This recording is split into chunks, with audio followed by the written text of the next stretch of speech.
दैनंदिन जीवनात मनाच्या श्लोकांचं महत्त्व याविषयी आपण काय सांगाल? असं आहे, मनाचे श्लोक मुलांसाठी आवश्यकच आहेत, हा एक भाग आहेच आहे. पण हा थोरा मोठ्यांसाठी सुद्धा आहेच आहे, तितकाच महत्त्वाचा. कारण समग्र साहित्य समर्थांचं जर पाहिलं, वाङ्मय पाहिलं, तर हे प्राधान्यतेने जरी प्रौढांकडे झुकत असलं तरीसुद्धा मुलांकडे सुद्धा झुकणारं आहे, हा आपल्याला बघावं लागतं. आता फक्त मनाचा श्लोक म्हटलं तर असं आहे, संस्काराच्या भूमिकेतनं याची खरी पहिली मांडणी पहिल्या काही श्लोकांमध्येच आहे. आणि त्याच्यामध्ये समर्थांचा विचार असा दिसून येतो की पहिल्यांदा आम्हाला आमची वैदिक हिंदू धर्म संस्कृती याचा त्यांनी तिथे परिपाक प्रगट झालेला दिसतो. आणि म्हणून ते पहिल्यांदा सांगतायत तिथे, गणाधीश ईश सर्वा गुणांचा, मुळारंभ आरंभ तो निर्गुणाचा, नमो शारदा मूळ चत्वार वाचा, गमू पंथ आनंद या राघवाचा. आमचा हा संस्कार आहे हा एक प्रकारचा. आणि मुलांच्या भूमिकेतनं पाहिलं तर हा लहान वयापासून संस्कार झाला पाहिजे आहे, हा त्या ठिकाणी महत्त्वाची गोष्ट आहे. म्हणून समर्थांचा असा विचार पाहताना काही श्लोक हे मुलांकरता लक्षात येतात, काही श्लोक दोघांकरता लक्षात येतात.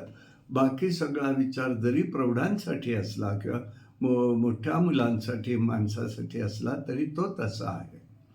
आता ह्या संस्कारामध्ये कशा पद्धतीने शिकवत आहेत समर्थ? त्यांनी पहिला हा भाग सांगितल्यानंतर अधिष्ठान असलेला परमात्मा याला त्यांनी स्मरण ठेवायला सांगितलं. आणि मग त्यांनी पहिला भाग सांगताना म्हटलं, मना सज्जना भक्ती पंथेसी जावे, तरी श्री हरी पाविजे तो स्वभावे. हा इथपर्यंत भाग एक अध्यात्माचा विचार संस्कार दिसेल, परंतु पुढे मात्र महत्त्वाची गोष्ट त्यांनी सांगितलंय.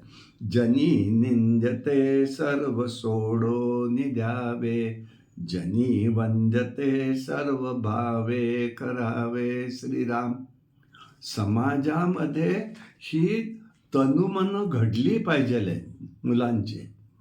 म्हणून समाजातनं ज्या काही गोष्टी निर्माण होतात त्याचा उपदेश पहिल्यांदा समर्थ करतात की बाबा भक्तिपरता मार्गानेच जायचंयस तुला, भक्ती मार्गाने तू जा. आणि त्याज्य जे काही असेल, समाज घातक जी कर्म असतील त्याचा त्याग कर. समाजामध्ये ज्या कर्माचं वंदन केलं जातं त्या समाजहिताची कार्य तू केली पाहिजेलेच, जेणेकरून ते वंदनीय ठरेल. हा जो एक महत्त्वाचा धागा आहे ना, हा अतिशय महत्त्वाचा आहे. कारण मनुष्याचं तनुमन हे घडलं पाहिजे. आणि हे पुढल्या भावी काळातल्या असलेल्या समाजाच्या समृद्धीसाठी, राज्य समृद्धीसाठी, राष्ट्र समृद्धीसाठी याचा संस्कार होणं गरजेचं आहे. आणि म्हणून चांगलं काय आहे ते त्यांच्या पुढे राहायला पाहिजे, वाईट आहे ते तुला करायचं नाही याची शिकवण समर्थ पहिल्यांदाच देत आहे. हे त्याच्यातला एक विशेष भाग आपल्याला लक्षात येईल. आणि मग पुढे ते सांगतायत, जनी वंद्यते सर्व भावे करावे, सर्वांगाने ते म्हणतात. जनी म्हणजे ह्याचा अर्थ समाजामध्ये जे जे करणं आवश्यक आहे, म्हणजे तिथे त्यांनी संघटन करतायत एक प्रकारचं. हा फार महत्त्वाचा धागा आम्हाला लहान मुलांपासून पणापासून समर्थांनी सांगितलेला आहे असं दिसतं. आणि त्याच्यानंतर पुढे बघा काही ओळीनी आहेत, पण त्याच्यामध्ये लगेच श्लोकामध्ये म्हणतायत समर्थ, सदाचार हा थोर सांडव नये रे. आचार संपन्नता असली पाहिजे, हा फार महत्वाचा आहे. आणि जनी तोची तो मानवी धन्य होतो. ज्याचा आचार संपन्न आहे ना, तोच मनुष्य जीवनामध्ये जीवन आपलं धन्य करू शकतो. धन्य याचाच अर्थ यशस्वी करू शकतो. ह्याची गरज आहे आज सांगण्याची. आज आमचा हा विषय नाही, हे धरून चालणार नाही, काहीही नाही. हे फक्त स्पर्धांसाठी हा विचार नाही आहे. आम्हाला स्पर्धा असू, पण जीव घेण्या स्पर्धा असता कामा नयेत. आज त्या मुलांवरती जो येणारा ताण आहे सामाजिक रीतीने, अभ्यासाचा, विचारांचा, आणि पालकांचंही तेच अगतिकता चालली आहे, मुलांचीही चाललेली आहे. पण नैतिक मूल्यता इकडे मात्र दुर्लक्ष होत आहे. इकडे आपल्याला समर्थ लक्ष वेधतायत, हे मात्र लक्षात घेतलं गेलं पाहिजे. आणि मग त्यांनी पुढे संतांना सांगितलं, हे जीवन धन्य तर झालं पाहिजे, पण त्याच्याबरोबर पुढे महत्वाचं सांगतायत, बाबा रे लक्षात ठेव, मना धर्मता नीती सोडू नको रे. आज नीतिमत्ता हा विषय शिकवण्याची गरज लहानापासून थोडापर्यंत आलेली आहे. ते दिसतंही ते. आणि ही नीती कशाने टिकणार आहे? त्याच्या आधीच्या ओळींमध्ये समर्थ सांगतात, मना वासना दुष्ट कामा नये रे. वासना किंवा आमच्या वृत्ती, आमचं वागणं, ही वासनाधीनता, दुष्टपणा असू नये त्यामध्ये. हा त्याच्यातला अत्यंत महत्वाचा भाग आहे. आणि सर्वथा पाप बुद्धी नको रे. पाप काय, पुण्य काय, चांगलं काय, वाईट काय, धर्म काय, अधर्म काय, हा एक प्रकारचा वस्तुपाठ समर्थ सांगतायत. एका वाक्याच्या मागे प्रचंड घन अर्थ भरलेला आहे. आणि हे जर केलं, त्याच्यासाठी संस्कारित बीज पेरण आहे की मना धर्मता नीती सोडू नको रे. तू नीती सोडू नकोस आणि धर्मता सोडू नको. धर्म विषय हा व्यापक आहे. आम्ही आमच्या PhDच्या विषयात मुद्दाम, माझा गीता एक वे ऑफ लाईफ विषय होता, पण मी धर्माची संकल्पना एक मांडली याच्यामध्ये. धर्म म्हणजे जीवन जगण्याची पद्धती आहे. आम्ही कसं जीवन जगायचंय, हे जीवन जगण्याचे संस्कार आहेत आमचे. आणि जीवन कसं जगायचं हे जर एकदा सूत्र कळलं, तर त्याप्रमाणे वाटचाल करायला फार सोयीचं होतं. समर्थ इथे ते सांगतायत. आणि तो मनाला का द्यायचा आहे, तर प्रत्येकाला मनाची प्रत्येकाच्या जाणीव आहे. मला दुसऱ्याचं कदाचित मन जाणता येत नाही, पण माझं मला मन आहे, ही जाणीव आहे. अदृश्य आहे, अव्यक्त आहे, निराकार आहे, निर्गुण आहे. पण ते इंद्रिय म्हणून तत्वज्ञानामध्ये त्याला 11वं इंद्रिय म्हणून मानलेलं आहे. तेव्हा ह्या मनावरती होणारा संस्कार हा फार महत्वाचा आहे. आणि म्हणून ही धर्मता पाहिजे. आणि मना अंतरी सार विचार राहो. सारासार विचार करण्याचं, समर्थांचं किती सूक्ष्मपणे विचार करा, की सारासार विचार करण्याची दृष्टी समर्थ देत आहेत. चांगलं काय, वाईट काय, योग्य काय, अयोग्य काय, हे सगळं बघायचं आहे. आणि हा संस्कार करायचा आहे. हा त्या ठिकाणी महत्वाचा भाग आहे. आणि त्या ठिकाणी सारासार विचार करायचा आहे. तसंच पुढे ते म्हणतात, मना पाप संकल्प सोडून द्यावा. वाईट कर्माचे संकल्प करू नका. मना सत्य संकल्प जीवी धरावा. चांगलं काय आहे ते मला करायचंय असे संकल्प करा, चांगलं करा. आणि मला वाटतं ते चांगलं नसतं बरं का. जे सगळ्यांना चांगलं आहे ते चांगलं आहे. कुटुंबाला, परिवाराला, माझ्या आजूबाजूला, माझ्या समाजाला, माझ्या राष्ट्राला, माझ्या राज्याला काय चांगलं मी केलं पाहिजे. मला वाटतं म्हणून नको आहे कोणतीही गोष्ट. आणि म्हणून मना कल्पना ते नको विषयांची. समर्थ अगदी स्पष्ट करतायत, विषयाच्या मागे लागू नका. विषय घेऊ नये असं नाही आहे. तिथे आसक्ती विरहित घेतलं गेलं पाहिजे. सहजतेने आलं, घेतलं. पण त्याच्यासाठी जीव टाकून आम्हाला काही करावं लागतं, ही भूमिका नको. त्याच्यात आसक्ती पण नको. विकारे घडे हो जनी सर्व चीजे. त्याच्यातनं जे विकार निर्माण होतात, काम, क्रोधादी, लोभ, षड्विकार, हे त्या ठिकाणचा विषय आहे. आणि म्हणून समर्थ म्हणतात, हे तू त्या ठिकाणी करू नको. आणि मग यासाठी काय करायला पाहिजे? जेव्हा आतापासून विषयांचा विचार किंवा आसक्तीचा विचार घोंगावेल, त्याच वेळेला त्यांना तिथे पुढे नक्की काय करायचं ते समजू शकेल. हे त्या ठिकाणचं महत्त्वाचा भाग त्यांनी या ठिकाणी व्यक्त केलेला आहे, असं आपल्याला आढळून येतं. समर्थांनी पुढे सगळं सांगताना त्यातल्या काही गोष्टी आहेत त्या सगळ्या दोघांसाठी आहे, प्रौढांसाठी सुद्धा. सदाचार सांडायचा नाही आहे, जीवन आमचं धन्य कसं करावं, आणि त्याच्यामध्ये नैतिक जीवन समृद्धीसुद्धा असली पाहिजे. नुसतंच जीवनाची समृद्धी नको, नैतिक जीवनसुद्धा समृद्ध असलं पाहिजे. हे सगळे विचार दोन्हीकडेही लागू पडतात. आणि यासाठी सदा सर्वदा ते त्या ठिकाणी सांगतायत. जर पाहिलं, सदा अर्जीवी प्रिय जो सर्व लोकी, सदा सर्वदा सत्यवादी विवेकी. सत्याच्या संकल्पना मोठं झाल्यावर मुलांना कळेल, मोठ्याला कळेल असं नाही, पण तिथे विवेक निर्माण झाला पाहिजे. हा विवेकावरती समर्थांचा प्रचंड भर आहे. आणि ह्या विवेकावरती समर्थ म्हणतात, या ठिकाणी जर बघायचं झालं, सदैव विवेक जागृत पाहिजे, सत्यवादी व्हायला पाहिजे, हा विचार आहे विषय. आणि हे करत असताना त्यांनी सांगितलं, जर तुम्हाला काही बघायचं असेल तर एकच बघा, त्या ठिकाणी क्रोध काम जे आहेत त्याच्या ठिकाणी आवर घातला गेला पाहिजे. नाही तर त्या ठिकाणी परिस्थिती गंभीर होते. नको रे मना क्रोध हा खेदकारी, नको रे मना काम नाना विकारी. काम म्हणजे काय? फक्त स्त्री पुरुषाधिक काम नसतो. हवंसं वाटणं, एखाद्या गोष्टीची आसक्ती असणं, मला इतकं मिळालंच पाहिजे, हाही काम आहे, नुसतंच नाही आहे. नको रे सदा सर्वदा अंगीकारू, नको रे मना मत्सरू दंभबारू.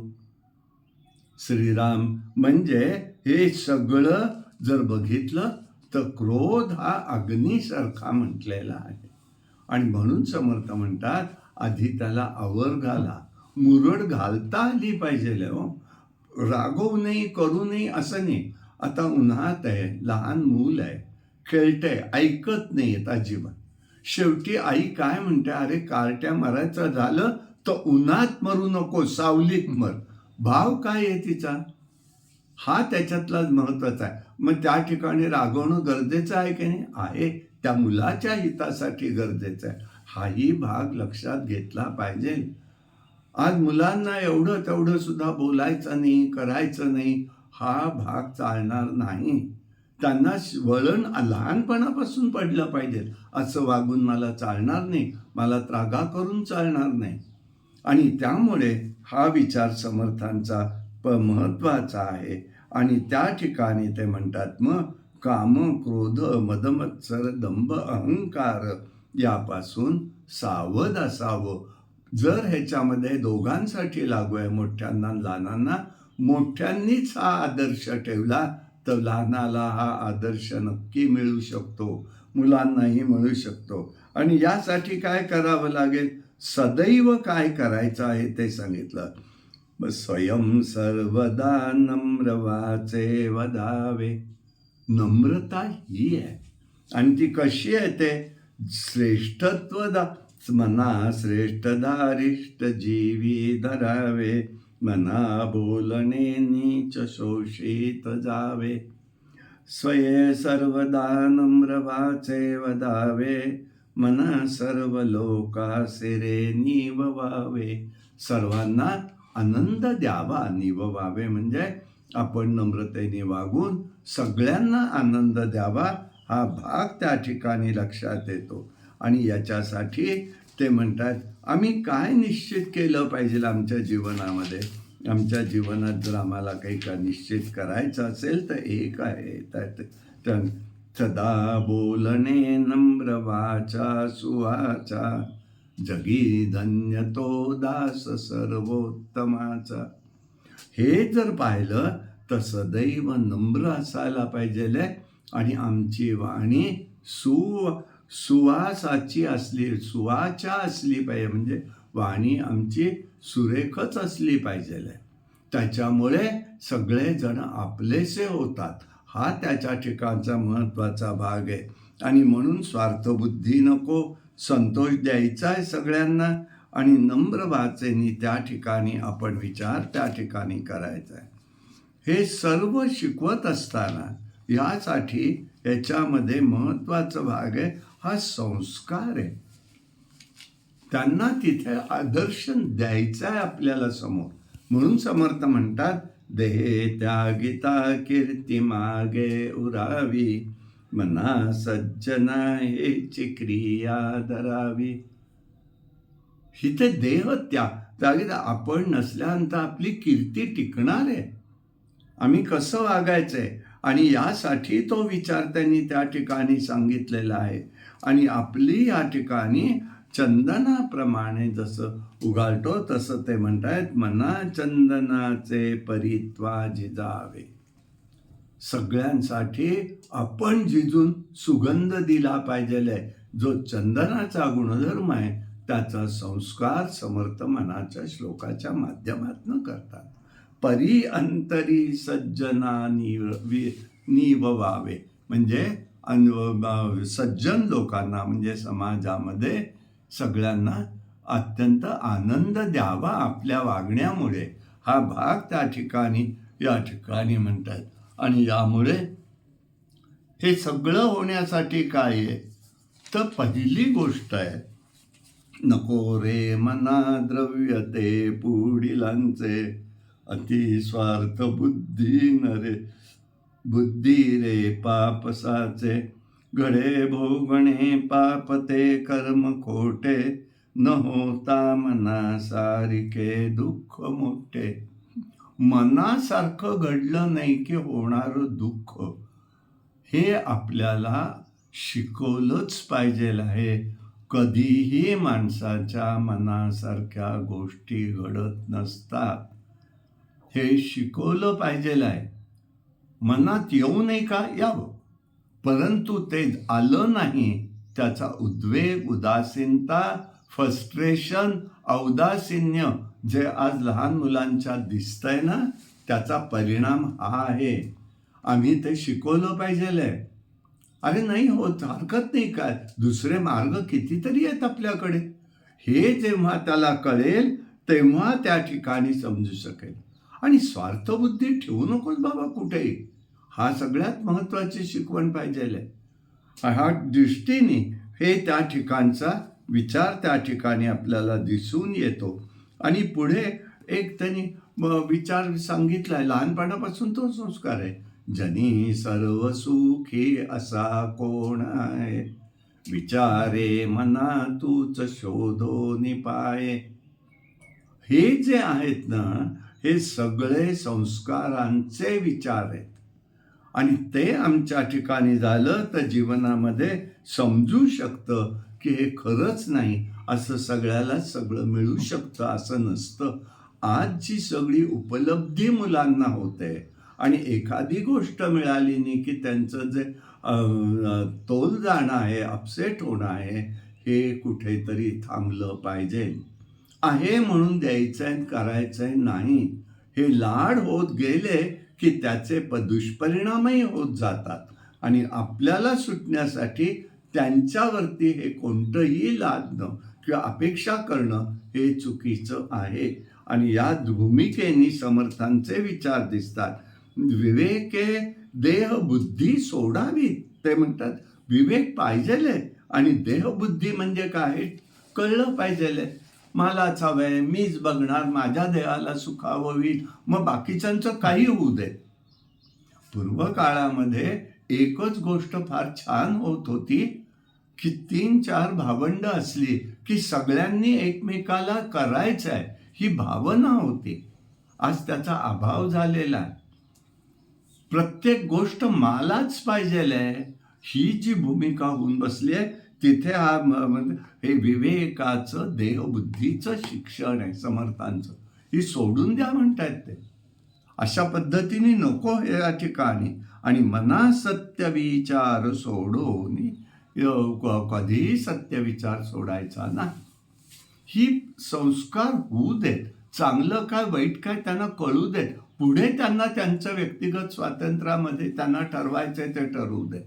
आज आत्तापासून तो विचार त्यांच्या समोर गेला पाहिजे आणि त्याला एक निश्चित सांगितलं पाहिजे. ही जी आज आमच्याकडली जी संस्कृती आता आलेली आहे ईश्वराबद्दलची. ईश्वर काय आहे? ईश्वर ही एक सुप्रीम पॉवर आहे. त्याला कोणी ईश्वर म्हणेल, त्यालाच कोणी येशू म्हणेल, त्यालाच कोणी राम म्हणेल, त्यालाच कोणी कृष्ण म्हणेल. ही सुप्रीम पॉवर आहे. हे त्यांना शिकवलं पाहिजे. आणि ती पॉवर आपल्या पाठीमागे उभं राहायला आपण हे गुणसंपन्न व्हायला पाहिजे. हे शिकवण आम्ही मनाच्या श्लोकाच्या माध्यमातून देऊ शकतो. म्हणून समर्थ सांगतात या पालोपदावरती नुपेक्षी कदा रामदासाभिमानी. जो रामदास आहे किंवा रामाचा जो दास आहे ना, त्याचा उपेक्षा भगवंत करून देत नाही. ही शिकवण दिली गेली पाहिजे. आणि यासाठी तुला काय करायला पाहिजे बघा. अति आदरे नाम सर्व ही नाम घोष आहे. सर्वत्र आपण नामाचा घोष करावा. ही एक साधन आहे.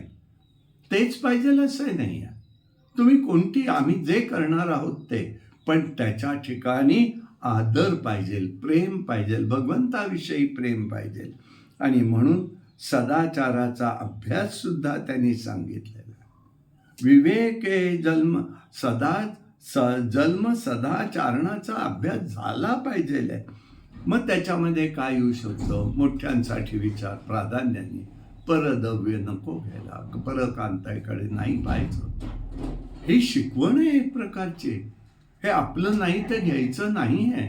हे शिकवण झाली पाहिजे आणि याला फार महत्त्व आहे. आणि विवेके जर पाहिलं तर विवेक सदैव जागृत ठेवला पाहिजे. हाही भाग त्या ठिकाणी दिसून येतो. आता समाजात आज जे काही वादविवाद सगळे दिसतात, त्याच्यातनं होणारे परिणाम, दुष्परिणाम समाजाला भोगावे लागतात. म्हणून समर्थांनी एक सांगितलं, तुटे वाद संवाद तो हितकारी. कधीही कुठेही असो, हितकाराचं नाही झालं तर शक्यम प्रतिशक्य आहे. पण पहिला संवाद तर साधा ना. आणि वादविवाद करायचा म्हणजे काय? समाजात तेढ निर्माण होईल असे वाद कोणीही करू नये. कोणीही, एकच नाही, कोणीच करायचं नाही. आणि यासाठी हे त्या ठिकाणी स्ट्रेस सुद्धा कमी करायला मदत करतं. आम्हाला जे ताणतणाव आले आहेत ना, लहान मुलापासून मोठ्यापर्यंत, तर ते ह्याच्यातनं सुद्धा कमी होऊ शकतात. आणि म्हणून सुसंवाद ठेवायचा आहे, हिताचं बोलणं करायचं आहे. स्पर्धा कधीच नको आहे. म्हणजे आमची प्रगती होणार नाही. निकोप स्पर्धा हवी आहे. त्याच्यातनं आज जे काही चित्र काही ठिकाणी व्यक्त होताना दिसतं, आता हे आपल्याला सगळे सोशल मीडिया किंवा ह्याच्यातनं आपल्याला समोर दिसतात. मुलांच्यात होणारी भांडणं, त्याच्यातनं होणारे परिणाम, आणि ते कुठल्या विकोपाला जातात. ह्याच्यासाठी या गोष्टी समर्थ सांगतायत. स्पर्धा करू नका कोणाशी. करायची झाली तर निकोप स्पर्धा पाहिजे. प्रगती लगेच होईल तुमची. आणि म्हणून नको रे मना वाद हा खेदकारी. इथेही समर्थ सांगतात. आणि सगळ्यात शेवटी महत्त्वाची गोष्ट समर्थांनी व्यक्त केली आहे, मती मंदते जे आहे त्याची फलश्रुतीमध्ये म्हणताना ते म्हणतायत, की या ठिकाणी जर काही असेल तर फार महत्त्वाची गोष्ट आहे की तुम्हाला जर काही बघायचं असेल तर कोणाला याचा उपयोग होणार आहे, कोणाला होऊ शकतो हा विचार त्यांनी या ठिकाणी दिलेला आहे. मती मंदते साधना योग्य होती. आता हा संस्कारातनं सांगतात समर्थ की जरी कोणी कसाही असला तरी साधना जर केली तर तो त्या ठिकाणी शीघ्रगतीचा होऊ शकतो. त्याच्यामुळे चढे ज्ञान वैराग्य सामर्थ्य अंगी हे होऊ शकतं. पण आम्ही आज आमची जबाबदारी मुलांना हे सगळं बसून सांगण्याची आहे. ग्रंथात आहे म्हणून नको, तिकडे शिकवतील म्हणून नको. आता संस्कार वर्गाची गरज भासायला लागली आहे. हे केवढं दुर्दैव आहे. घरामध्ये आम्ही देऊ शकत नाही का? हे सुरुवात खरी घरात जर असेल तर बाहेरची मदत घ्यायला हरकत नाही, पण घरातच नाही. तुम्ही काय असेल ते करा, याने संस्कार होत नाहीत. पारितोषिकं मिळतील, सर्टिफिकेट मिळतील, सगळं होईल, पण वळण अंगात पुरले हे होत नाही. यासाठी या दोघांच्या त्या ठिकाणी बघायचंय. म्हणे दास विश्वासता मुक्तिभोगी हे फलश्रुतीमध्ये समर्थ सांगतात. त्यामुळे मनाचे श्लोक हे या पद्धतीने आहेत. समग्र वाङ्मयामध्ये इतर जीवनाच्या सगळ्या विषयांचं चिंतन समर्थांनी समग्र वाङ्मयात केलेलं आहे. आणि म्हणून मी त्याला एक शब्द म्हणतो, समर्थांचं वाङ्मय म्हणजे as a way of life आहे. त्यामुळे याचं चिंतन सूक्ष्मपणे, आणि समर्थ हे अलीकडे काळातले संत आहेत आणि त्यांनी जे काही दिलेलं आहे पूर्वसुरींचंच आपल्यापुढे मांडलंय, आपल्याला गरजेनुसार मांडलेलं आहे. त्याला आपण एक शब्द वापरू शकतो की प्रॅक्टिकल मांडलेलं आहे. अगदी धर्म घेतलाय का घेतलाय, अध्यात्म घेतलं का घेतलंय, पण तरी सुद्धा जे आपल्याला आज येणारी प्रॅक्टिकल अडचण आहे की ह्याच्यात मार्ग कसा काढायचा. ॲडमिनिस्ट्रेशनचे विषय सुद्धा समर्थांनी इतक्या खुबीने व्यक्त केलेले आहेत. फक्त वेज घेता आला पाहिजे अशी माझी एक धारणा आहे.